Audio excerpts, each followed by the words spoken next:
Hello and welcome to the MyWhoosh Sunday Race Club. With 4 race starts, we're going to start with our Category 4 riders, then 3, 2 and 1.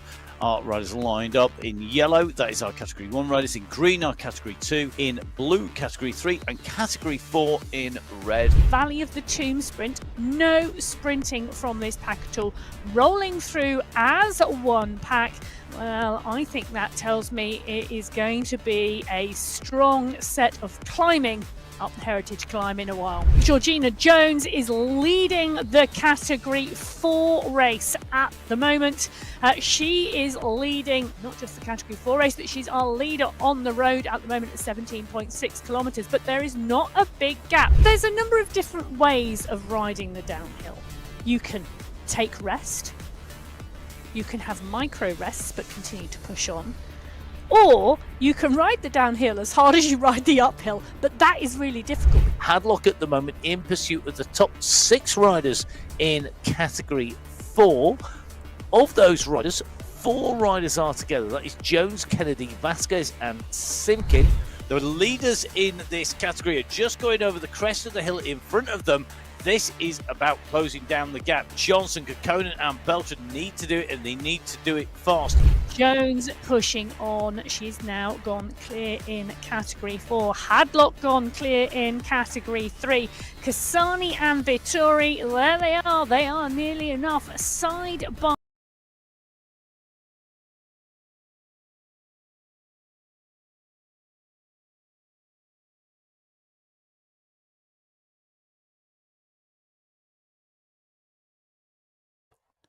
So hello and welcome to the MyWhoosh Sunday Race Club.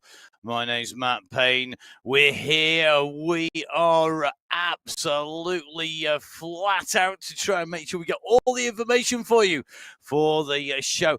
Going to be a real great show today because it is our finals. My name is Matt Payne. We are going to be bringing you the information as fast as Emma Martin can scribble it down. Your pen has been burning today, Emma. I know you've done loads of research through the week because we've got lots happening in the world of MyWhoosh. And today it's our finals for June 4 qualifiers, straight into the finals. And we are in Arabia. We are indeed. The women today are on the Jebel Yasin. Take a look at that. 35 kilometres of racing, 633 metres of climbing, and 5 sprints along the way. Those are indicated in green on the map in front of you. 2 main climbs. So the first climb, the aquarium climb, coming at 13.6 kilometres into this race. Just 2.1 kilometres, I say just, with an average gradient of 1.2. I say just because at 28 kilometres, the Jebel Yais is the finale to this race today. 7.5 kilometres of climbing with an average gradient of 5.5%. It is 2/3 of the total climbing on the course today that the women will face before they hit the checkered flag, and that checkered flag coming 500 metres after the climbing segment finish banner. So the Siming, that's a new one. The climbing segment finish banner is the polka dot arch that comes before that UCI arch for the finish. We have 4 race categories. Category 1 in yellow, 2 in green, 3 in blue, and Category 4 in red. It's our Category 4 riders that take to the start, 5 minutes separating each of our groups. Now, we have some big old teams here today because we have the Kintsugi team, Lenore, Tan, Paolo, and Tangulon. The pedal dancers, Fielder, Bago, and Simkin. Petit 4 squad. Full squad of 5 riders there. Bremner, Jones, Smithson, Lloyd and Francis. The Phoenix squad with 5. And that is Navarez, Kirchner, and in fact, Judith Naviers, as well as Cynthia. We've got Sarasuk and Ferron in there. We've got the Power Watt squad, Bele, East and Kirchner. And the Strong Girls with 5, Barco, Valencia, Solorzano, Vasquez and Alvarez. With Slama Al-Kaibi here as a solo rider. So we're going to have to see if she can hitch and use the speed of the groups. But with 5 seconds here to go, it's time to get our riders underway. And away go Category 4. They are the first category up and out of the pens today on the June final. This is indeed the June final of the MyWhoosh Sunday Race Cup, and the women are in Arabia on the Yebel Yace course. Category 4 are up. The light turn green, they are off and out of the start pens now. 26 riders in total, 6 squads. So 6 teams today, and those teams so strong. It was the pedal dancers in this category last month in May who took the win in the team competition on the Yebel Hafit. Very similar course to today. The Strong Girls finished in second place in the May final. They were 2 minutes 41 seconds back. Now, for those of you who are new to the MyWhoosh Sunday Race Club, the team competition, teams of between 3 and 5 riders, and it's the fastest 3 riders in the final. Their times are added together to give the total time for the team competition. Now, the pedal dancers took the win. They had riders in 3rd, 4th and 9th last month against the Strong Girls, who finished 1st, 7th and 8th. 2 minutes 41 separating those riders.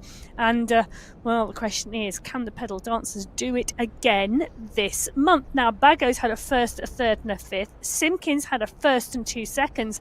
So the pedal dancers are on good form. But Petit 4, they have been absolutely strong this month. Bremner's had 2 thirds, Jones has had a 1st and a 2nd, and Lloyd has had a 2nd and a 5th.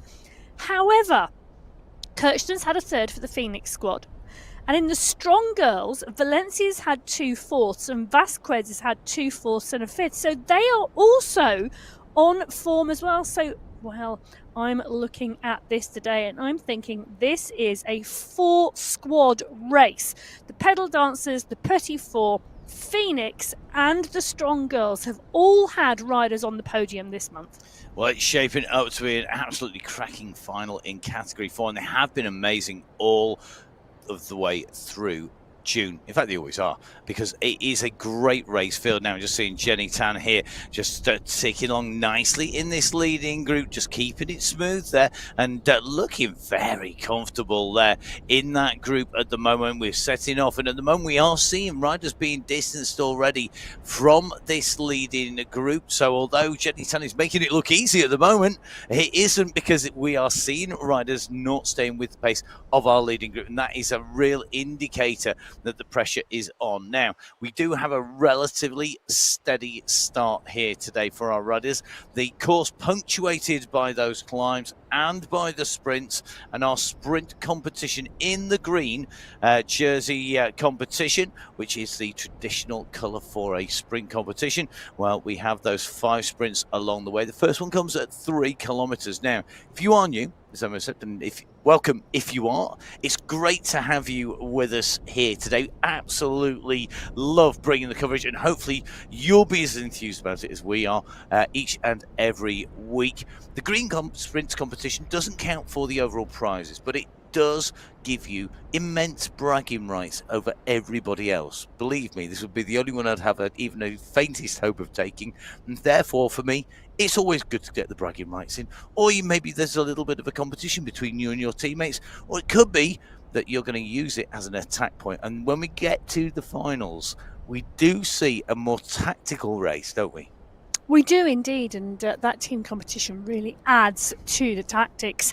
And often where we see riders push on, or we see riders really, I don't say riding on an individual basis, but they're not always. I mean, do you know what, Matt? I just looked at the starts. We've got 50 seconds till Category 3 go. Let's come back to that tactical conversation. Okay, you put that on pause. We will dive in. Right, let's run you through the riders in which team. So we have the Caramella Koalas with Hyde, Sonnerson, Warren and Chudzigowicz in there. We have the Chain Chasers, Da Silva, Alza, Ellis and Geraldo. The Grind My Gear squad, Hadlock, Montoya, Conan, Piccolo and Howeiler. The Maniac squad, well, we have De Grazia, Montoya, Beltran, Zabala and Barragan. The Power Dancers with Silvestro, Almansori and Madeira. The Season Sister squad have Fink, Giuliano, Izik and Johnson. And the Wind Chasers with Marina, Zulugala and Arias and Lopez. And we've got Golden Light in here from Team Golden Light. It's a heck of a mix. We are about to go. Category 3 are underway. This promises to be an absolute humdinger of a race, because when I read through the list of names there, I couldn't think of one person on there that didn't have the ability to be mixing it up and making life difficult for everybody else. This is going to be an absolute cracker. Emma, when you read that list, did you get as excited as I did? Well, yes. Well, let's just take a little look, shall we? So Geneva Elos has indeed come up this month from Category 4, so really interesting to see her and see what she can do as part of the Chain Chasers. Last month, it was the Megawatt squad from the Season Sisters. Now, the Megawatt squad, some of those riders are here today, mixed amongst some of the other teams. In fact, the Maniacs has Rosalina Barragan in. Barragan was part and parcel of that squad in May. She's had a 5th this month. Beltran's had 2 5ths as well from the Maniacs. But the team on form this month really have to be Grind My Gears. Hadlock, 2 firsts, a 2nd and a 3rd. Montoya, a 1st, a 4th and a 5th. Kokkonen, 2 2nds and a 4th. And Piccolo, a 2nd and a 4th. So just Holweiler from that squad who has not been on the podium. And that is in part because the places have been packed out by her teammates, and you do have to have people working hard for you. Well, I'll tell you someone who is working hard on the front at the moment, and that's Trajekowicz. And we talked a little bit, we started to talk about tactics and team tactics just before Category 3 started. And this, for me, is part and parcel of the team tactics, because there's not just about getting across the line and the top 5 individual riders taking prize money today. It's also about the team competition. And when you know you've got such a strong team in the competition, such as Grind My Gears, the other teams, well, they work out how they might be able to beat them.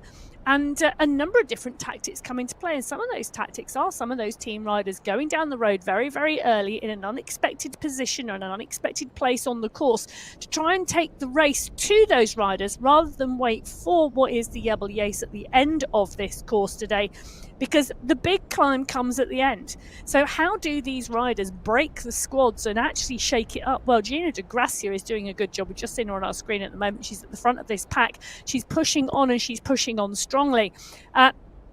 Now, that is indeed one of the tactics that the other teams may well play. If they've got more than 3 riders, remember 3 riders are the times that count. If they've got more than 3 riders, well, you know, you could send somebody down the road for a lone breakaway. It might stick, but what it also might do is it might encourage the other teams to chase and chase hard to pull them back in, which means you're taking taking the snap out of their legs. Or the sting out of them. Or the sting, the snap, the sting, however you want to put it, but that you are utilising or making them chase and making them work harder than they might have wanted to at the start of the race. Really, really important. And I think that point, it can't be overstressed, really, because it is so important, isn't it? These teams work together. That communication between riders is really, really critical. And the more experienced our riders are, the more experienced they are at working together, the better that they are then of actually delivering those team tactics. And that is really, really key. I mean, we talk about experienced riders. Musa Al-Mansouri here in Category 3, one of our really experienced riders in that bunch, along with Tanya Holweiler here. And Holweiler, of course, teammate of that Grind My Gear squad with Hadlock, Holweiler and Kokkonen on your screens at the moment. And you can just see very focused on making sure that they are in the right place at the right time. I'm not sure they'll all look as cool, calm and composed when we get to the end of the race. Now, let's go from Categories 4 and 3 to Category 2. These are going to be our next race starters. Our Globetrotters made up of Jaramillo, Wagner, Paredo, Weston and Vittori. The Level Maniacs of Bulawa, Litton, Moreno, Hill and Herrera. We have the Sunday crew with Davidson, Montgomery, Miller and Goria. We have the Velociraptors with Walkenhurst, Kong, Smithers and McAlpine, and the Velocity Vikings with Svarstrom, Gianatti and London. Castano is the solo rider today. Lucy Estelle of the Scottish squad on her own. We have all those riders ready to hit the start line. It's time to go racing on our finals. Away go Category 2. Emma, this is, again, another of those races where you look at the start list and you think, yep, this could be a real battle. Now, we've talked about it being really open sometimes in the team competition. We talked about it maybe having a big, strong favourite squad like Grandma Gears that we've just seen in Category 3. What's the situation in Category 2? Do we have a dominant team? Well, I think Category 2 this month is a little bit wide open, and the reason for that is because we've seen a number of riders progress to Category 1. So Lisa Hermansen has moved up to Category 1. Congratulations, Lisa. Kasani has moved up to Category 1. Congratulations, Ursula. Both of those were in the winning team last month, Team Collide, that now no longer exists. And they did indeed put 3 minutes 15 seconds on the Velociraptors, who finished in 2. So we've had some mix up in team membership this month because of those progressions to Category 1.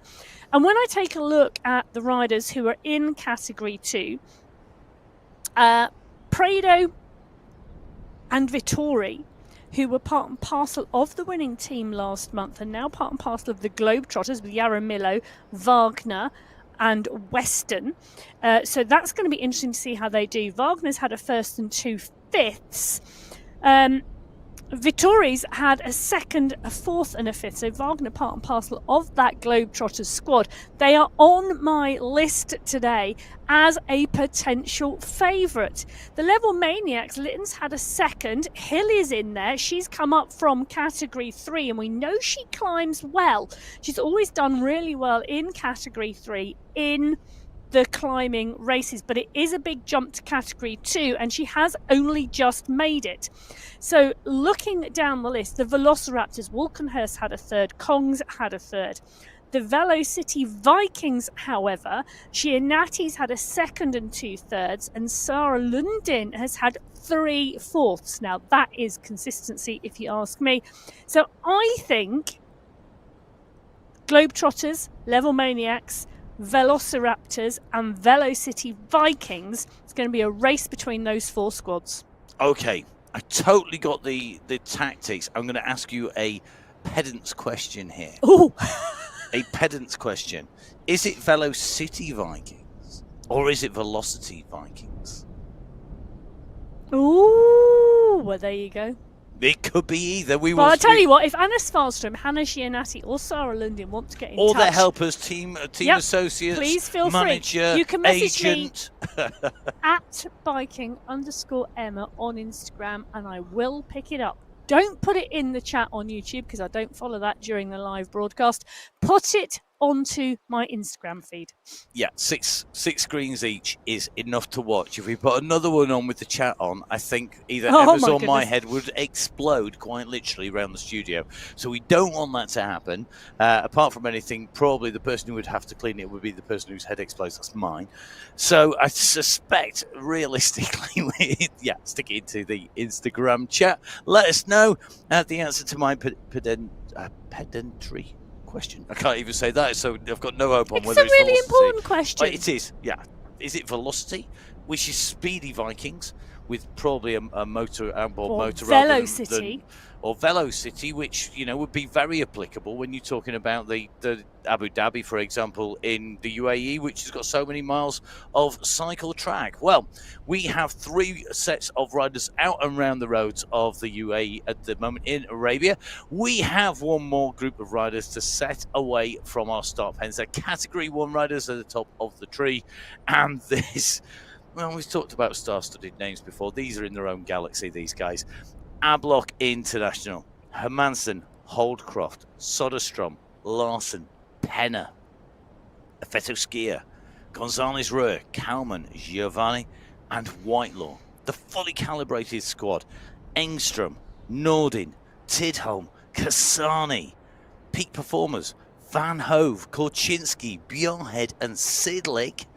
And the sweat sensations, Bruni, Koistonen, and the rider who's been sweeping all before her, Catherine Fua. This promises to be a real blast out from the pez. this could be tactical beyond words. It could just be an absolute scrap from end to end with everybody throwing in everything they've got. Time to find out. We are go in the finals in June of the Sunday Race Club here on MyWhoosh. And Tidholm is up and out Love of the it. pen and leading the way down the road with Hermansen Bjarhed as well. Van Hove is there too. Kalman, Engström. It is, look at that. It's the Swedish flag just down the screen for the riders at the front of this race. So fantastic to see so many of our Swedish esports riders in the mix in Category 1 today. Hermansen has come up from Category 2. Asulia Kasani has also come up from Cat 2 this month, and all credit to them. So, well, where do we go in this team competition? Ablock International, Holcrofts had 2 seconds and a fourth. Soderstrom's had a fourth. Hermansen has come back up here. Penner has been going well.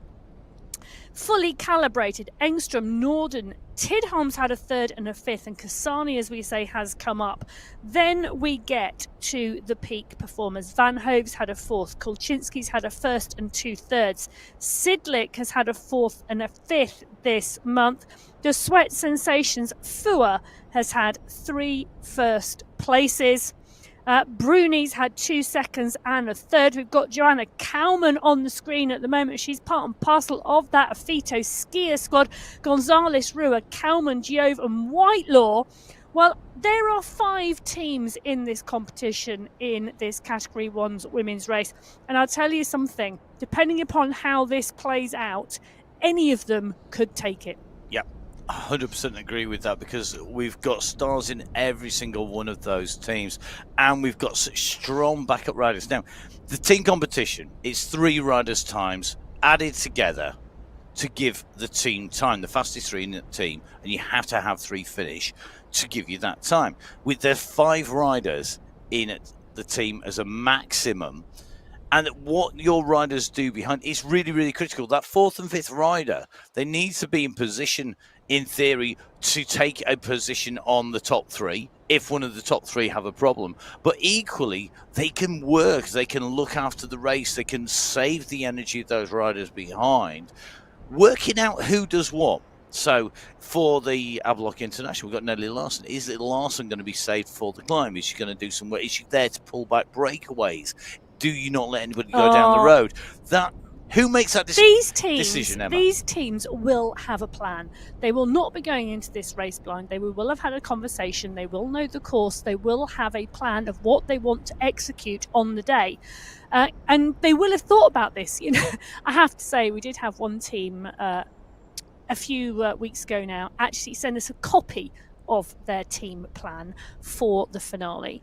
It was 3 sides of A4, and each rider had specific tasks all the way through that 3 sides of A4, and the team went out to execute that plan. Now, that is not a team, just one team doing that. All of these teams will have a plan, and they will execute their own ideas. They will also see how things run on the road and change that plan if need be.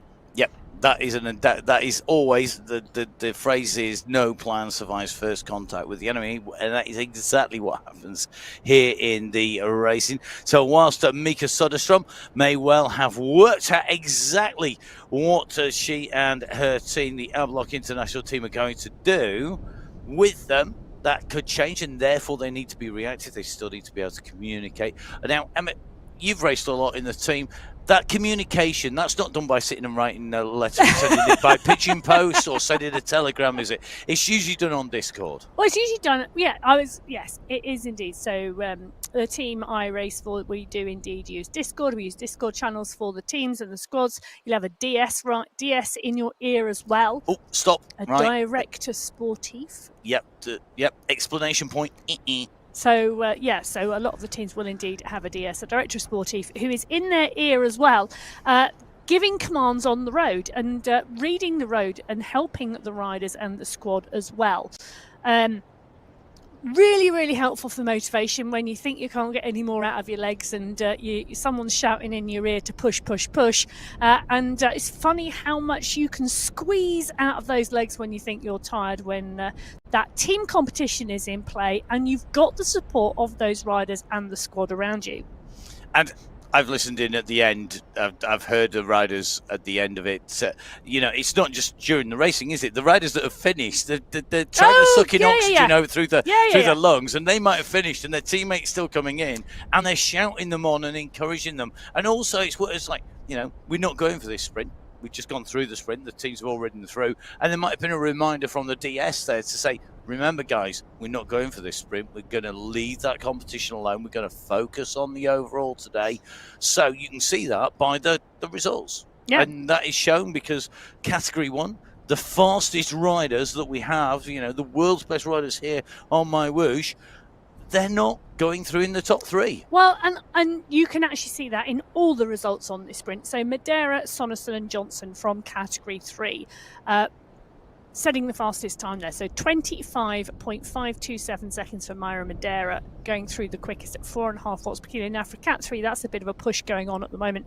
But most of those riders are sat in that bunch. Category 1 just riding through. Standard ride through pace at around 3.5 watts per kilo for Category 1. Penna Giovanni, Bjarhead, Sidlick, Tidholm, Van Hove, Fua, Nordin, Queenston, Engstrom, Soderstrom, Hermansen, Kasani, Gonzalez, Ruhr, Whitelaw, Larson, Bruni, Kalman, Holdcroft, Kolczynski, all in that group.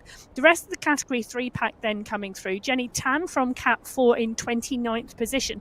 Category 2, while I'm scrolling down my screen, have been taking it really straightforward and really easy start today. Kimberly Miller leading Category 2 through in 69th place.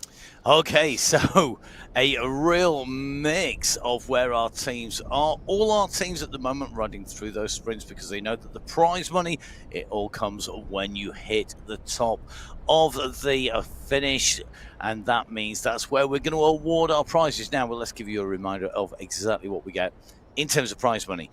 All these prizes are in AED, so 2,160 AED for the win in the individual classification today in Category 4. The team prize, 10,800. It then scales down as you go down through from 1st to 5th, but a very big prize pot, and you can see why in our finals those teams really want those prizes, because that's a big chunk of money. When we move up our categories, the prize money lifts. So 3,600 AED for the individual classification in Category 3, 18,000 AED for the team classification. That is a huge chunk of money, and that heads out in the direction of our riders, and again scaled right the way through the race field in Category 3. When we move up to Category 2, 6,000 AED for the individual win, 30,000, I'm going to say that again, 30,000 AED for first place, 18,000 for second, 12,000 for third, and so on, right the way down. Huge prize fund, big prizes paid out every single month in that team classification, and individually, of course, that runs right the way through our qualifiers and our finals. It means there's big money to be made, and the biggest money is in Category 1. We have 10,000 AED for first, 8,000 AED for second, 6,000 AED for third, 4,000 AED for fourth, and 2,000 AED for fifth in the individual classification. Fifth place in the team competition will get you 5,000 AED. Fourth will get you 10,000. Third, 20,000. Second, 30,000. And the winning team today will be taking home 50,000 AED. 50,000 AED. That is a big sum of money, and that is why the teams are in there. And one of the reasons that we have this, of course, is because we are going to make sure that our teams can spend the time and get the equipment that they need. We want to see riders out there progressing through, and that's irrespective whether you're Category 1, 2, 3 or 4. Now, not everybody is in the same place in the world. I'm hoping today, although we have been a little bit pushed on time, that Emma has got the Emma's Exchange calculation ready for, I don't know whether it's going to be team, is it team money today? Or is it individual money on the Emma's Exchange, or is it both? The bonus week? We have both. Hey. So 10,000 AED in Swedish krona. Oh, very good. 28,890 Swedish krona for the individual win in Cat 1 today. In the team competition, should you wish to take away the team prize in Swedish krona, 50,000 AED, 451 Swedish krona. Say that again. 144,451 Swedish krona. Youch. It sounds big in whichever currency you say. It does, it is a because big prize. it's a great prize, and it's a prize about professionalising e-cycling and e-sports and allowing us to create a new discipline with professional riders. Fantastic to see. And of course, look after our riders right the way through, because those prizes aren't just for our elite riders.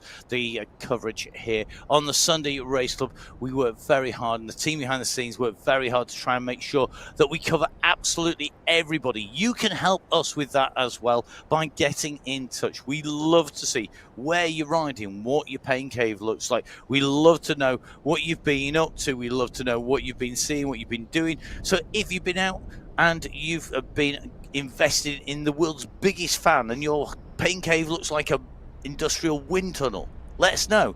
If you've been baking the best flapjack ever to give you the fuel to send me the recipe. Send them the recipe at biking_Emma.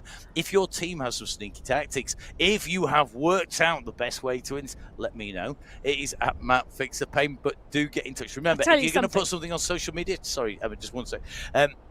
Make sure you tag it at MyWhoosh in Facebook and on Instagram as well. Let us know. We do love to know about you, and don't think we want to know just about stars. We don't. We really, really don't. We love the community here on MyWhoosh, and all of you. If you are riding, if you're watching, if you're spectating, please do get in touch. We really, really do appreciate it. And of course, make sure you hit the subscribe button as well. Oh, look at that, Category 1 just rolling through the next sprint. And I was going to say, my son makes the best flapjack, but it cannot be healthy because it is raspberry and white chocolate. And I tell you something, you can taste the sugar when you're eating it. Well, Almond Sori setting the fastest time through that sprint. She doesn't need any sugar to go quick. Setting the fastest time, 26 seconds, 0.082, faster than Madeira coming through in the same pack in Category 3. Catherine Fur setting the fastest time in Category 1, but that Category 1 pack, as we saw, just rolling through that sprint section, the pack all rolling together.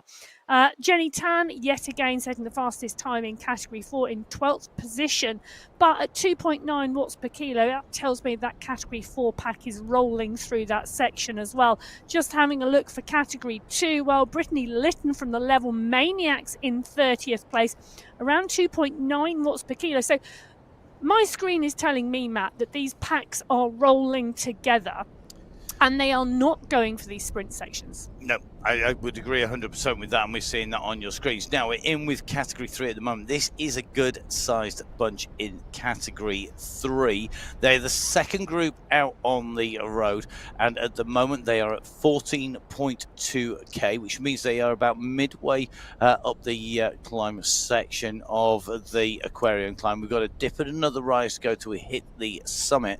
The Category 4 riders have gone through the top of the climb, and as we speak at the moment, 10 riders have gone through. The leading group, though, I reckon there's been 9 riders that went through together, with riders coming through a little bit behind was Judith Narvaez, Simone Francis and Alicia Fiedler, and that now makes it 12 of the riders in Category 4 through, but you can see them on the right of your screen. Well, you can indeed see them on the right of your screen, and the riders going through that climb.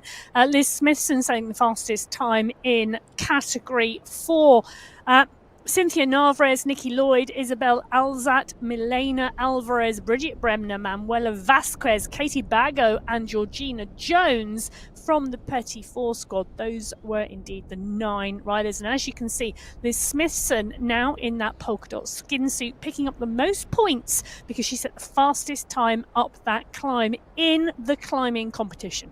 And those skin suits, the polka dot skin suit and the green skin suit for the sprints, they are awarded based on points. Now, really good to see here. We've got Julian Montgomery. Looks like we've got warming up alongside as well. Good to see them just talking away, making sure they keep the communication. Always love it when people are riding with other people as well. We see that quite a lot in the UAE, don't we? But we've got like sports clubs, but this is two together. It is indeed, but not two competitors together, because we do see that as well. Yeah. So really great to have company. I've got to say, Julia Montgomery, all credit to her if she can have someone riding next to her that close during the race. I hate having anybody in the room with me. Anybody close to you whilst you're riding. I have had to sit not all that far from Emma while she's been doing her riding, while she's been leading a ride. I've actually been commentating on a ride in the room next door. And I have to say, it is, I wouldn't go into the same room as Emma while she's trying to even think about competing, because nice cuddly Emma disappears. The nice Emma disappears. Psycho loony uber competitive, don't come near me, don't you dare, appears out of nowhere. Well, it's quite split personality, your racing personality to your normal one. Well, I'm not saying that's a bad thing, because it clearly works. I was about to say it's definitely not a bad thing. I am just a multi-personality person, obviously. But Kimberly Miller, I can see the concentration on her face at the moment and the effort going in here. At 13.1 kilometres into this race, they are coming up to the aquarium climb, and this is the leading group in the category 2 race field. Now, on the bottom of the corner of the category 2 screen, you can see here the green group about to go around the corner on the road, and you can see that red banner on the road indicating the start of the aquarium climb. Now, the polka dot banners on the road are the start and finish of the climb segments. The green banners are the start and finish of the sprint sections. Now, on the right-hand side of your screen, that is indeed the Category 2 race field. They started 5 minutes ahead of the Category 1 race field, who are on the left-hand side of your screen. And you can see, look at the gap, it's 3.1 kilometres. That's a substantial gap. It's not really being closed down as we make our way in and through. At the moment, though, the Category 1 are at the top of a long descent that takes us down to the base of the aquarium climb. It means that the riders in Category 2 have had a long descent, which will help them to keep the Category 1 away. Now, will Category 1 use this descent? We have seen attacks on the descent. It's very difficult to make them stick, but you can apply pressure. I personally think these riders are going to try and cruise down here in the slipstream as much as possible, hiding away from the wind. You can see the numbers of what's being produced by Gonzalez Rua are all shown in green in the top center of your screen when she is in the draft. When they're white, it means she's gone out into the wind, and she's going to stay tucked in out of the way as much as possible, saving energy until they hit that climb. Interestingly, Emma, just talking about that climb, the top of the climb, 9 riders in Category 4 together as they went over the top of the climb. In terms of Category 3 riders, I made it 14 riders together as they came over the top of the climb. Both are substantially less. They're just under half of the race fields to a third of the race field in both Categories 4 and 3. Category 2, again, we've seen quite a big group. Category 1, I wouldn't think at the top of the aquarium climb we would lose pretty much anybody. No, I would very much expect this group in Category 1 still all to be together at the top of the aquarium climb, unless somebody attacks. You just never know. But at 2.1 kilometres with an average gradient of 1.2%, I'm not seeing anybody in this Category 1 pack who should not be in the group at that point in time, unless we see some specific tactics play out. We're looking in with Catherine Furrer at the moment. The windows are open, the breeze is coming into the room, the curtains are fluttering, and she's going to need that breeze once we get onto the Jebel Yace, because that climb is going to be hard. Not only is it going to be hard, it's going to be fast, it's going to be furious, because all of these women are going to be wanting to be towards the top of that race and to be pushing as hard as they can. Okay, let's go from Category 1 to Category 3. Category 3 at the moment at 17.8k. They are steadily working their way up through the Category 4 field. They're starting to pass riders in Category 4 who set off 5 minutes in front. The leaders of each category generally tend to catch people, with the exception, of course, of Category 4, because nobody went off in front of them. They've got a lonely road until they see anybody of the other categories coming up. In this group on the climb, Rebecca Johnson, who has been having a great season so far on MyWhoosh, rapidly improving, rapidly learning the platform and climbing brilliantly. Well, no longer in Norway, but obviously back from her trip. But did you notice the polka dot T-shirt in the back? No. There was indeed a polka dot T-shirt, a Clerk polka dot T-shirt in Mr. the back. Director, sir, please can we go back and show me what I missed earlier on? So, we know Rebecca Johnson can climb.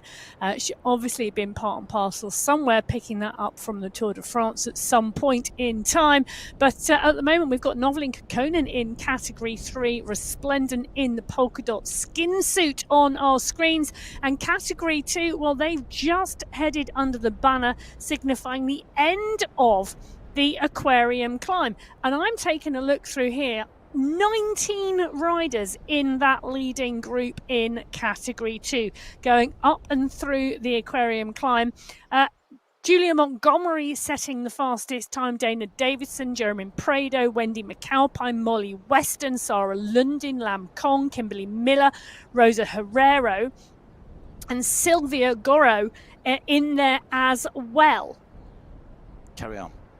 I'm doing maths. This may take some time. Okay, well, whilst Matt stretches his brain cells, on the right-hand side of your screen, you've got that Category 2 leading pack. 19 riders in total. On the left-hand side of your screen is the Category 1 leading pack, who are now on to that aquarium climb. You can see on the bottom left-hand corner of the screen, they've just gone under that polka dot banner. They're coming up onto the bridge, swinging across the water. We've got Nordin in here, Van Hove, Gonzalez, Rua, Cowman, Biarhead. They are all in the mix here.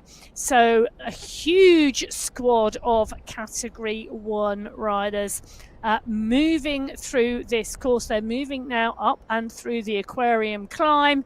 We've seen big groups of riders. 9 Category 4 riders went over the top, 14 Category 3 riders, 19 Category 2 riders, and I'm wondering whether we're going to see the entirety of the Category 1 race field go over the top of the aquarium climb together.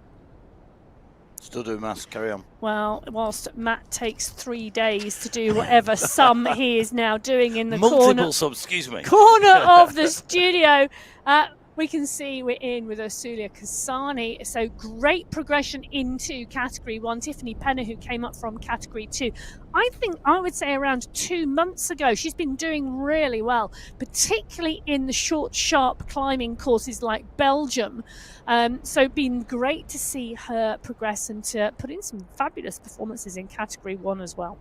Yeah, really, really good to see when our riders come in. They get the platform down, get that right in the draft, get the mix right, and then start to put that into action. The Canadian Penner there in this multi-nation mix of riders at 14.7 kilometers, steadily making the way along here. We've got a dip and then another rise to get to the end of this segment, and that is the first of our climb segments where we see the points allocated out in the polka dot competition, the climbing competition. Now, are you ready for this? I mean, you're going to like this. Really interesting. That always concerns me when you say that. So, we were on stage the other night at a live event, British Cycling Crit Race, and I have to say I was quite surprised about some of the, quite surprised. You said a few things that I really wasn't expecting. That's nothing new. It was a very random night on the mic. We might have been doing a little bit of filling as we waited for things to happen in between the races, but that's part of what we do. I'm trying to distract you so you don't. Well, I need to get this in before we hit the top of the Come climb, on then. so stop distracting me. Come on then. I'll hit the mute button in a minute. Right, here we go. You're going to like this. Top of the climb, Category 4. 34% of the race field that entered went over the top together. Category 3, 47% of the race field came over the top together, and category 2, 90% of the race field came over the top together. Category 1, will it be 100%? We're about to find out. It's increased with every category as the ability levels mean that the riders ride through cagely. Is it a 100% of the race field? We are going to find out. Yes, 20 riders, 20 starters. There we go. Well, so it is indeed. Matt's prediction has come true. Stephanie Sidlick leading them through from the peak performers. Gonzalez Ruiz in 2 from Afito Skier. Nordin fully calibrated in 3. Soderstrom Ablock International in 4. Kalman Afito Skier in 5. Hermansen Ablock International in 6. Penna Ablock International, Giovanni Afito Skier, Kusani from Fully Calibrated, and Kristen Kolczynski from the Peak Performers in 10. So, all the race field in Category 1 going through together. Fastest though, so they went through on block as the fastest riders. Interestingly, ahead of Category 2, who the leaders came through on block, ahead of Category 3, their leaders all came through en masse. Category 4, they all came through en masse. Whilst the sprints are not indicative of the speed and potentially the eventual time of the riders across this race course, the climbs are, and that for me is really, really telling, because we are seeing riders in Category 1. They know they're not going to win the race on the climbs and the early climb, but they may lose it, so they don't gamble as much. Bigger stakes. Are you telling me that what we're actually seeing in Category 1 is considered racing? Or cynical racing, or you could call it smart racing. Lots of really good words you could put to it. My personal favourite for words that you put in there is... I'm not going to tell you, actually. Oh, well, whilst now. Matt tries to find the right words. No, I've got it in my head. I'm just debating whether I'm going to say it or not. From Category 3 sets the fastest time through the next sprint section, the Khuzar Al Watan sprint. 4.7 watts per kilo sets the fastest time at 28.404 seconds. 1.6 seconds quicker than the Category 1 pack, who are rolling through at a steady pace. Bruni Bjarhed Larsson. In fact, the entire 20 deep squad of Category 1 riders going through after Al Mansouri. The next fastest time being set by Lam Com from Category 2. In fact, the Category 2 pack pretty much all coming through together. Then the Category 3 pack, and then the remainder of Category 4. Do you want to know what the word is? Come on then. Because it's indicative. They're racing. doing indicative racing. Yeah, they're racing because they're not choosing. This is not a conscious thing, thinking, oh, I'm going to do this, I'm going to sit here, I am going to deliberately race today so that I don't lose the race. This is all done intuitively, and it's indicative of the ability levels and the consistent ability levels that you get in Category 1 versus Categories 2, 3 and 4. I think you see more spread and more variation in the ability levels. A Category 1 rider, when they're having a bad day, are probably not going to take to that start line. Whereas a Category 4, 3 or 2 are more likely to take to that start line. Well, I think what you will see is the fact that Category 1 have less spread in ability. They are all world-class riders. So if we look at the team competition in May last month, the Category 1 team competition was won by 1 minute 35 seconds. Category 2, 3 minutes 15 seconds. Category 3, 6 minutes 4 seconds. Category 4, 2 minutes 41 seconds. So they had the smallest gap, and I think we will see today on this particular course the smallest section of gaps in between riders in Category 1.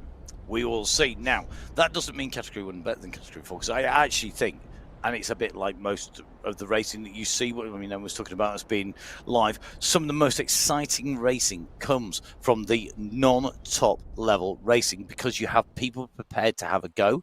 You see more variation. You see more different tactics. People are learning, so they're trying different things at different times.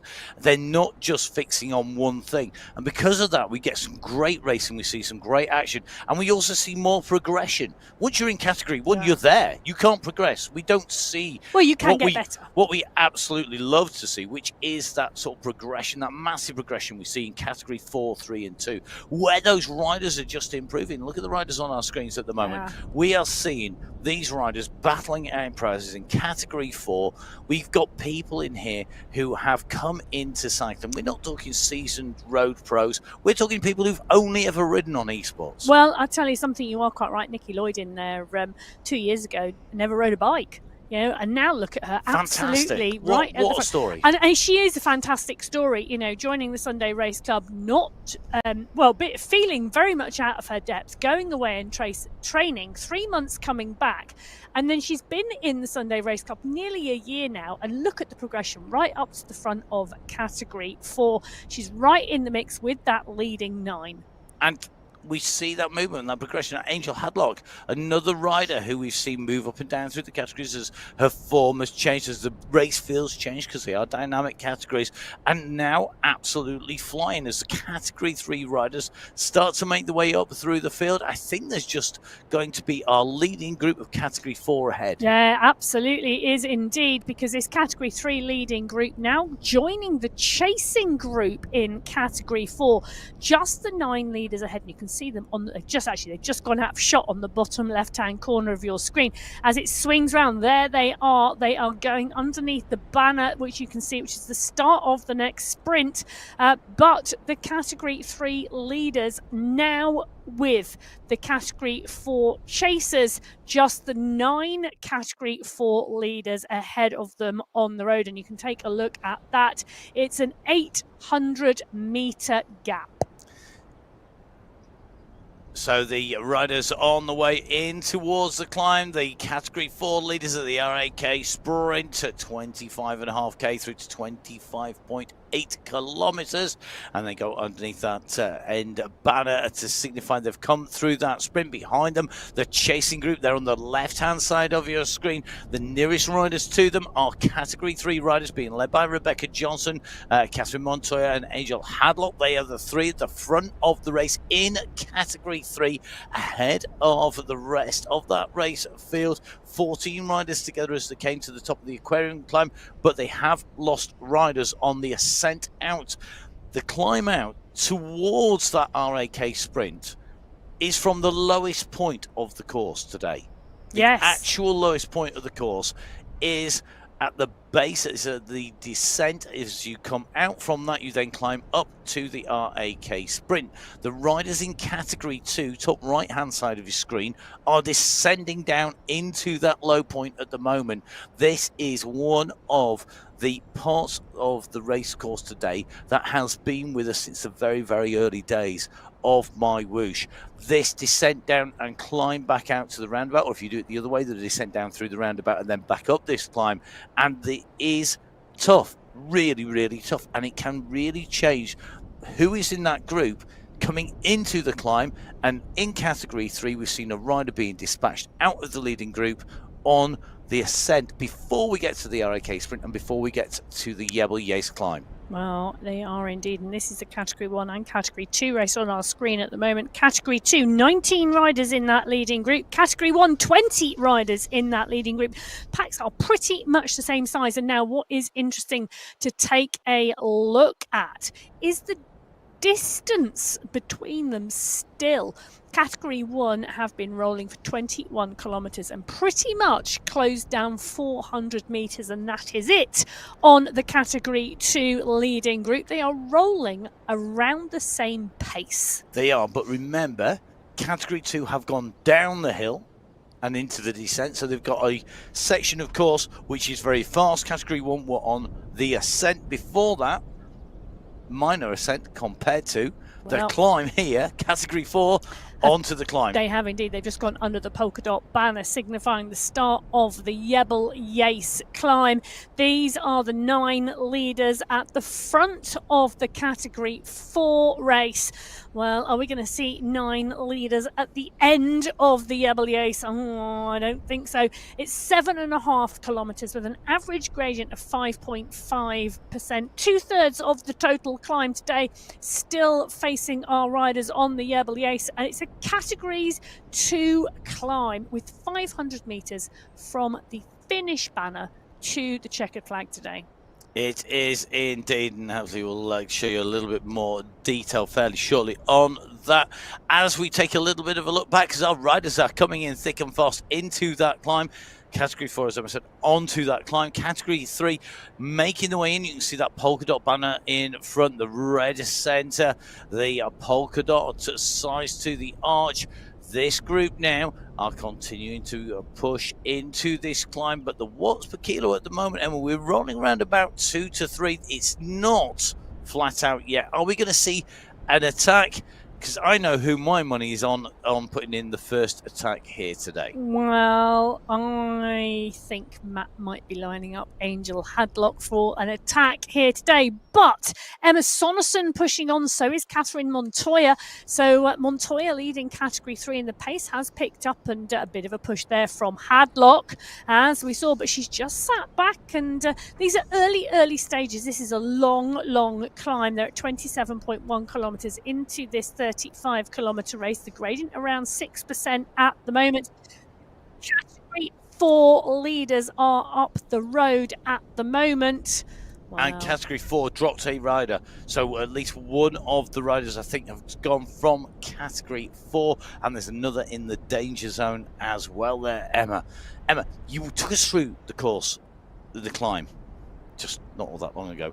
Let's put some shape to those words by bringing in our course profile. So we're going to focus on the red blob on the right-hand side. Blob, red triangle. Well, wedge. I don't know quite how to put shape to words, but we are going to put some words to this shape. And as our rider goes up the Jebel Yace, it is indeed the red climb starting at 28 kilometres. The Jebel Yace climb, 7.5 kilometres in total, 5.5%. But take a look at that. It is stepped. There are much steeper sections, and then it flattens off, and then it goes again, and then it flattens off, and then it goes again. So there are moments in this where either a spread on a group can come back together, or a rider can take a slight rest and pause before they push on again, because it is a very long climb. 415 metres of climbing on the Jebel Yace section. An average gradient of 5.5% on there. That reflects the course. You can actually see the course. This is a real climb in the UAE that's used for the women's and the men's. What shall I tell you tour. the Strava segment time on it? Yes, but you're going to have to caveat it with it's not the same. I am going to caveat it with it's not the same, and there are multiple Strava segments on the Jebel Yace should you head to Strava and take a look. But in 2023, Michelle Lindquist set a time of 23 minutes 46 seconds for the Jebel Yace. And was that from bottom on a to bike top? Outdoors in the real world. From the bottom to the very top? Yes, and of course we are not going from the bottom to the very top here today, but... and we are also riding in pain caves. We are, and I think realistically, if you've been out there, right, if you're in Raceford, if you're watching, please do let us know what your time is up the Jebel Yace. At some point in my life, before I get to the end, on my bucket list is riding up the Jebel Yace. I very rarely say that. Do you not want to about ride time. the Hafid? I would like to ride that as well. I want to ride down both of them, actually. But you've I got to get to the realise top I've got to get first. to the top first. So will you be able to, what time should I aim for? We will find out, because hopefully you're going to tell me how fast you've gone up there. Let me have a look at those times. Tell me what I might have in store for me if I do go out there. It's something that I've seen. It's a fantastic climb. Please, please, please do go. Take your bike, go out there and go ride it if you get the chance. It's an amazing place. It starts off near Al Ain, which is a UNESCO World Heritage Site. 27 major parts of that site round there, including some really, really ancient history and fantastic stuff. I don't mean, me. I mean, like, real ancient history. So please do go out and ride. Go find the fantastic facilities that are out there in the UAE, because they are absolutely astounding. Okay, we're going to hit the climb. We're going to make our way up on to the ascent. You can see on the right-hand side of your screen, our Category 2 are about to hit the climb. Our Category 1, they are on the way out and over the top of the ascent from the deepest, darkest point. They're heading for the RAK Sprint. Category 1 still look to be all together, which means they're going to have to do all of their full-on racing in that climb. So we are going to get ourselves ready for that. Meanwhile, Angel Hadlock leading the Category 3 race field. So Hadlock now on the climb, on the ascent, closing down on the leading group of Category 4 riders. The Category 4 riders are in front. They're just heading in towards the banner, going past that UCI banner. Remember, of course, MyWhoosh is the UCI partner for the esports for 2024, 25 and 26. We just had the very first test event with Flamme Rouge Racing, bringing us those 3 stages. I'm sure Angel Hadlock has been looking at that Worlds course. I'm hoping she's going to be there and racing. I'm sure she'll be involved. And don't forget, of course, we have coming up also a 5-day stage race. This is the GCC championships, the summer championships. There's a 5-day stage race coming up, not all that far away, for citizens and residents of the UAE. So if you live in or are a citizen of the UAE, please do go onto the MyWhoosh.com website, have a look, and make sure you get yourself entered. Come and have a ride. There's 2 categories in men's and 2 categories in women's, the professional and amateur. We would really love to see you all on there, particularly if you're one of our Sunday Race Club regulars. But if you're maybe somebody who has not ridden the Sunday Race Club but wants to have a go, see where you're at, see where you sit in those championships. Where do you fit in that overall picture? Know where you are maybe this year and maybe next year, so you can improve on that. Let us know. Jump on board. Come in, have a go. And then maybe we're going to see you up against Georgina Jones here, Nikki Lloyd, Manuela Vasquez, who are the 3 riders left. Now 2 riders left in front of Angel Hadlock, who's moving her way up and through. But she's not having it her own way. No surprises there either, because the Category 3 race field are chasing hard behind. Immediately behind, you can see Carolina Alze at the moment in Category 3, really pushing for the Chain Chasers squad. She doesn't want to give away any time at all. You can see that we've got Barragan in there. She's right in the mix. Johnson about 2 seconds down. Montoya at 3. Jones at 3, who's the leader of the Category 4. So Category 3 and Category 4 come together on the climb. The leaders on the way through. Category 1, they are heading towards the climb, currently at 26.9k. They're about to go under the banner and hit the Yebel Yace. So here we go, Marlin Bjar head on to the climb, just ahead of that main pack. We've got 1 rider off the back, 2 riders, I think, off the back of this group, and now the attacks go. The moment that we hit the climb, the stretch is hit, the pin has been pulled, and there is an injection of pace. Look at the chevrons go here. We're seeing a real big kick from these riders. Gabrielle Nordin in there, really working well, pushing, trying to stretch the group as well, wanting to see what's going to happen to this pack. And look at this group really now are up against it. Kulczynski, Van Hove, Bruni in there. We've got looks like Larson right in the mix as well. And Larson, you can see now working really well out of the saddle in the pain cave, left hand side of the screen. And the right-hand side, you can see the avatar. Left-hand side, you can see the real Nellie Larson.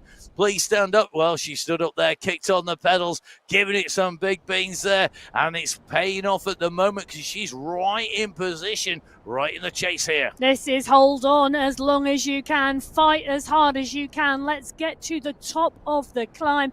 Let's absolutely work this one because Kolchinsky is in one. She's pushing on. Fua is there. Oh, take a look at that. Catherine Fua, Kristen Kolchinsky, Amelia Van Hove, Merle Bruni. Well, that is some class group pushing ahead. Larson just off the back of this. She's going to have to push if she wants to go with them. Mika Soderstrom, Gabby Norden, Marlene Bjarhead, Joanna Tinner. The names are changing so fast because they are so close together. I can't actually keep up. Maria Holdcroft is in there. Asulia Kasani now off the back of the group. Stephanie Sidlick and Gonzalez Rua also off the back of the group. And Mina Koinstinen is there. You know, 1, 2, 3, 4, 5 riders here in this chase group. 6 riders in the chase group. 1 rider in the middle, and that's Nellie Larson. They're about to catch her. So 6 chase riders catching Larson to make a chase group of 7. 4 riders down the road already. So 7 riders chasing, 4 riders clear. But it's only 5 seconds. You know, this group could come back together. Oh, will it come back together? That is the question we're going to have answered. The gap has opened now on the front, but remember, this is not just about who takes first, who takes second, who takes third. At the moment, you can see Kolchinsky, Bruni, Fua, Van Hove, 4 riders up in the mix. But remember, it's also about those team competition and who in which team is where. Well, Van Hove and Kolchinsky are teammates from the Peak Performers. Fua and Koinstinen are teammates as well with Merle Bruni. So Fua and Bruni, the 2 riders from the Sweat Sensations in this group. Van Hove and Kolchinsky from the Peak Performers in this group. Looking back to see who is in the chase group. Well, the chase group now, we've got...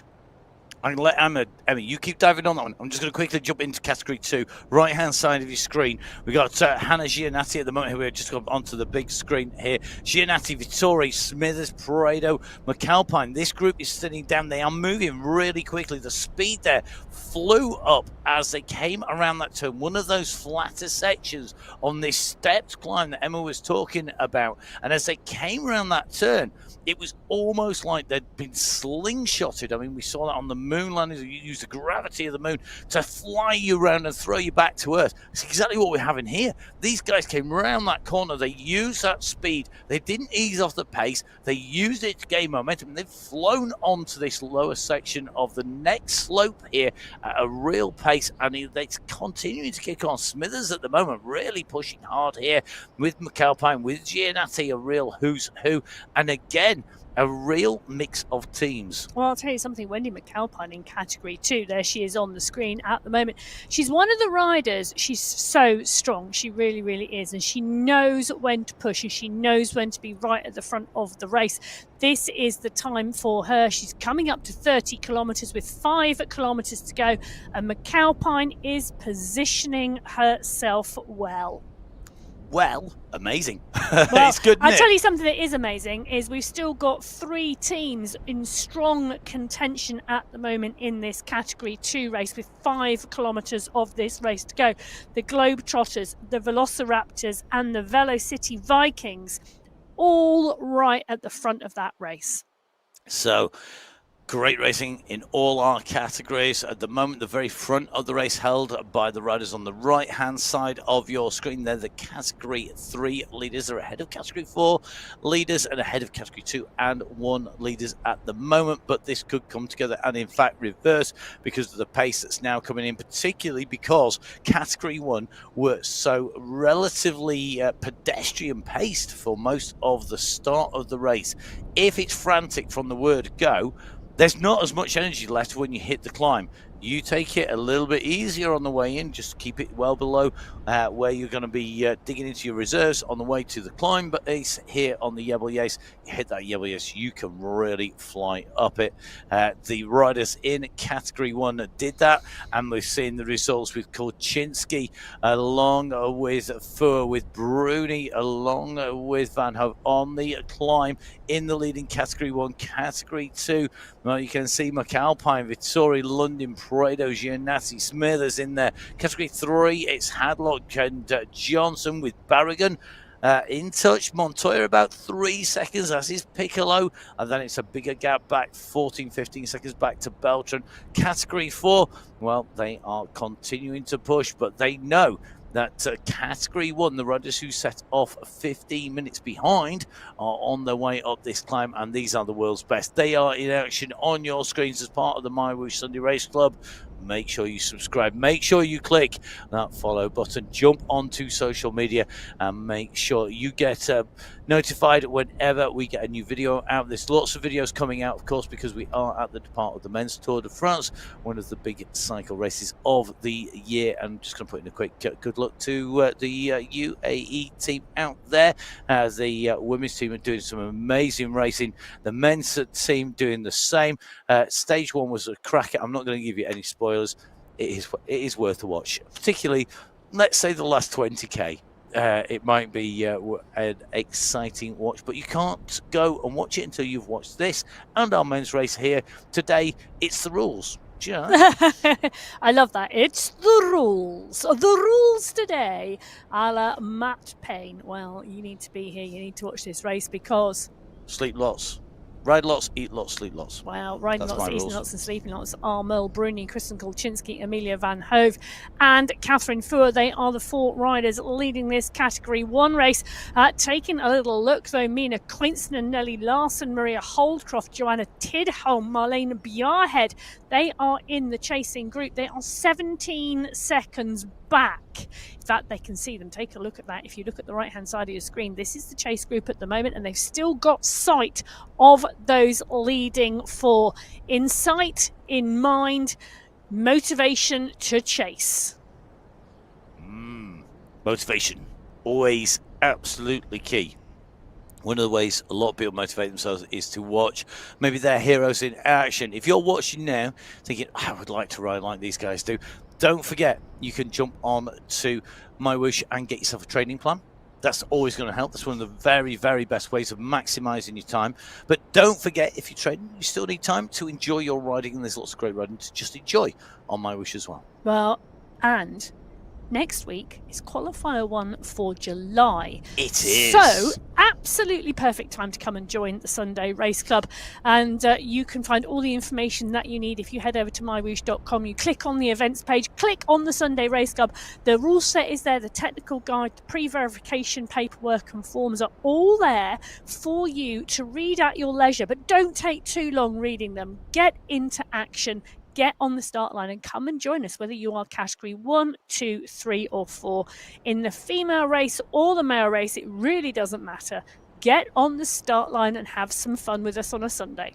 Definitely. And if you think, oh, maybe I just want to dip my toe into something maybe not quite so premium, then don't forget, we've got lots of great races out there. Yeah. We've got the OTR time trials, we've got Fast Fridays, we've got Tune-Up Tuesdays. There's loads of great rides, loads of great races, lots of great opportunities to get on board and In race. fact, OTR have got a vets race, a sub 3 watts per kilo race, and a sub 2.2 watts per kilo race series as well. Which is perfect, isn't it? Those watts per kilo numbers are perfect for people who are maybe not in Category 1. Exactly. You ain't going to get in them. You know, and if you want to dabble, as Matt says, there is Dabble. lots That's a good going word. on. If you follow the MyWhoosh Indoor Cycling Facebook page, lots of information on there, lots of information about the different types of racing. And if you've got any questions for the community, there's over 10,000 members on that MyWhoosh Indoor Cycling Facebook page.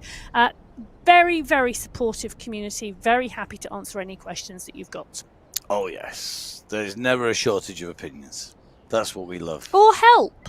There's just lots of help as well. Come on, this is the internet. We all know what the internet is Well, like. I'll tell you something at the moment. Jeremy Prado, we all know what she's like, and she's a strong Champ. rider and racer.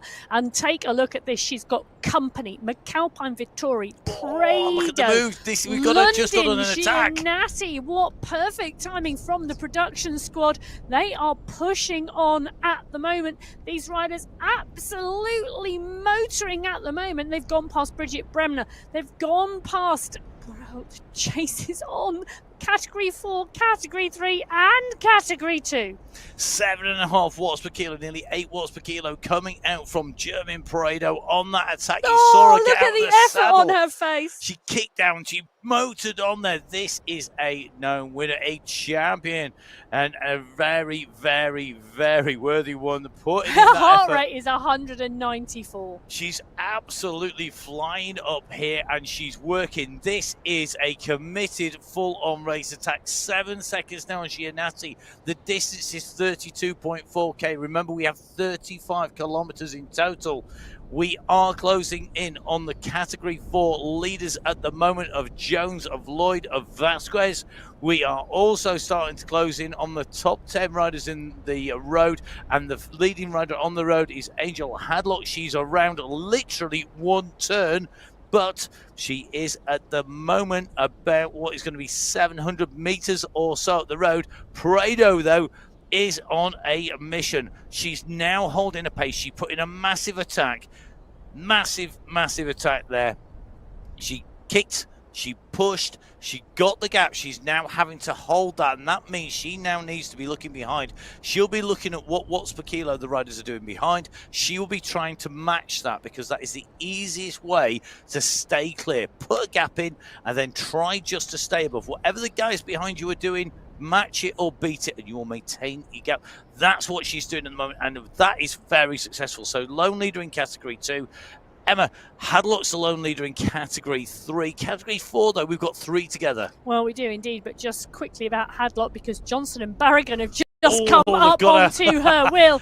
So Angel Hadlock was indeed a lone rider in Category 3, but there are now 3 of them at the front of that race, and it's only 8 seconds back to Montoya. That group of 3 could very soon be a group of 4 with 1.5 kilometres to go.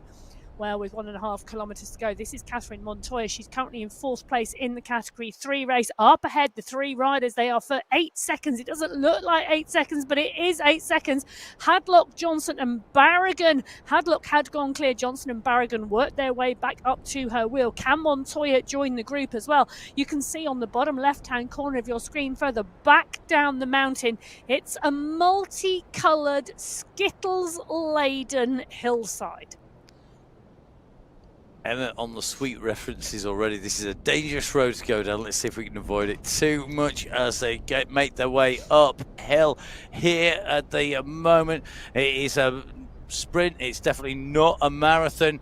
They are getting stratospheric. Hopefully they won't get to Mars, but we will see if they are going to ascend like a lion or descend down like a load of Maltesers down the stairs when you spill them. There you go, that's enough. Now, just taking a little bit of a look behind Rebecca Johnson. Now that we've got her back on the screen, at that polka dot t-shirt, the Leclerc t-shirt, Leclerc. If you're English, Leclerc. If you're French, and looks like she sort of really is working well in this group. These riders have been climbing well. Montoya, I'm surprised, not with them at the moment. Piccolo also, Belton the same, Alzat the same. But when we get to the finals, sometimes I think we have riders feeling the effects of the qualifiers, and we had 4 qualifiers running in today, and I think that may well have been part of the reason why we're not necessarily seeing everybody as together as we might have done. Well, what you also have to remember is not everybody rides all 4 qualifiers, so riders do choose to ride to jump in and jump out, because you've only got to have 2 verified rides. So those months where you do have 4, we often see riders choosing not to ride one Kolczynski didn't ride one, Fua didn't ride one, so we often see riders doing that, and it does indeed give a little bit more variety to their race programme. So Catherine Fua currently pushing down at 6 watts per kilo on the left-hand side of your screen. This is an attack on the group, the leading group in Category 1 at the moment from Fua. Can anybody respond? Well, Bruni is the rider looking like she's behind, but Bruni is part and parcel of the same squad. She's going to want to let Fua go. So Bruni and Fua right at the front. Van Hove now pushing on as well. Van Hove trying to close the gap down. Kolczynski is there as well. Bruni now at the back of the group, which is where I would expect her to be, marking the group but not doing the work to close the gap. She wants her teammate to push on and to be successful here. She does. They need to get a gap, though, on the riders behind. Remember, the team competition is about time. The more time you can make at the front of the race, the bigger you can open the gap out, the more of a gap you put in there. Definitely really important, because you then have the gap. You've got a little bit of sliding room if your riders behind are struggling. If you are a rider behind, you know you want to make that time up, because it may be that it's super tight at the very front of the race.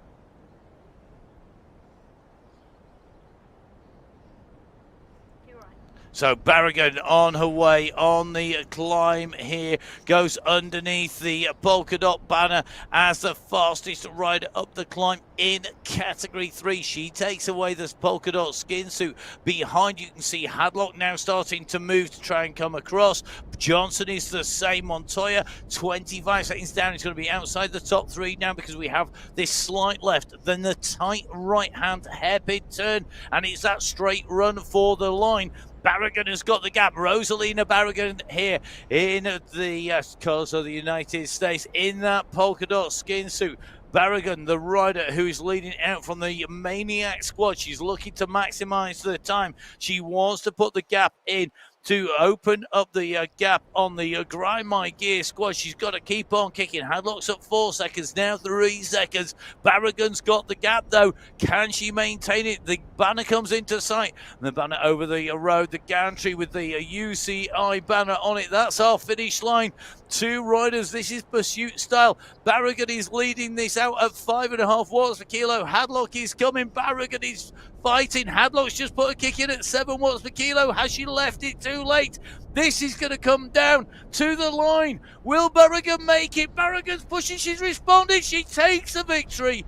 What a ride. Rosalina Barragan, your race winner of the finals on the MyWhoosh Sunday Race Club. Wow. What a fight to the line between Barragan and Hadlock. Rosalina Barragan from the Maniacs coming in 1. Angel Hadlock, Grind My Gears, coming in 2. And Rebecca Johnson from the Season Sisters coming in 3rd place, 3 seconds back. And now we're going to go back to Category 2, the next set of leaders on the road. Germaine Prado, we saw her put in that big attack. She went clear, kicked at 7.5 watts per kilo, opened a 7-second gap at one point. It's down to 5 seconds. It's back up to 6. It's yo-yoing behind her. She's just seen Barragan hold on to take the win in Category 3 there. Category 2, though, it's going to be Germaine Prado. She's got the polka dot skin suit already. She'll exchange that for yellow. She's got the gap. Prado takes the win. The champ does the business once again. So Prado taking the win. Now, the kick from Fua. We've seen a kick and kick again. They couldn't hold her. It's going to be Catherine Fua who's going to come through to take the win. She hasn't just opened up a gap. She has smashed the rest of the race field in the last few hundred meters. Catherine Fua, your winner in Category 1 on the MyWhoosh Sunday Race Club finals. Behind Mel Bruni is going to come in 2. It should be Kolczynski in 3. They're going to be your top 3 in Category 1. We still have Category 4 leaders to make the way up into the finish. They are not all that far behind. There's Amelia Van Hove who's going to make her way up. She's going to take away, I think, 4th place. It's going to be Holcroft, I think, in 5th. Koistonen could well take 6th place here. Tidholm and Larson fighting it out for 7th and 8th. However, not all that far behind. Nikki Lloyd in the red. She's only 30 seconds down the road behind these Category 1 riders. riders. She's the rider leading the Category 4 race. So the Category 4 are making the way in here. It's not far away from the finishers. Tidholm kicks for the line. Fuhr in 1, Bruni in 2, Kolczynski in 3, Van Hove in 4, Holcroft in 5, because Koistonen in 6, Tidholm in 7, and you can see Nikki Lloyd. Oh, it's going to be close here. There are 3 riders in contention. This is going to be a great finish here to the Category 4 race. So Lloyd at the moment leading in that polka dot skiing suit behind with the white helmet. That is Vasquez. With the white cap, it's Jones. That's the gantry, that's the line. Has Lloyd got enough in the tank? Vasquez starting to move up there, just saw 4 watts per kilo. Big kick comes from Jones to go onto the wheels. She's going to go right past them. She came on the left. She's gone through on the left. Jones has done that. What a move by Jones. A response so comes. Here comes Nikki Lloyd. Lloyd on the right-hand side in the polka dot. Jones goes over the top. It's going to be Jones takes the win. Lloyd in second. Vasquez in third. What a run for the line. Jones rewarded with that golden skin suit. Phenomenal racing in Category 4. A 3-up sprint for the line. Now, back to where we were. So Fuhr in 1 from the Sweet Sensations. Bruni, Kolczynski, Van Hove, Holdcroft, Koistonen, Tidholm, Larson and Bjarhead. Coming through with Joanna Kalman in 10th place in that Category 1 race. Prado, Giannatti, Vittori, London and McAlpine in Category 2. Category 3, Barragan, Hadlock, Johnson, Montoya and Piccolo. And Category 4, Jones, Lloyd and Vasquez are the top 3 through and over the line. So don't forget, you can catch up with the full results. They are at the moment provisional because, of course, all these results to be verified. You can do that at mywhoosh.com/results. The same website where you can enter the championships if you're a resident or if you're a citizen of the UAE. Same place you can enter all of the races. Get all the details on the Sunday race club. And as Emma said, we are going to be back for the very first qualifier in July. That is going to be next week.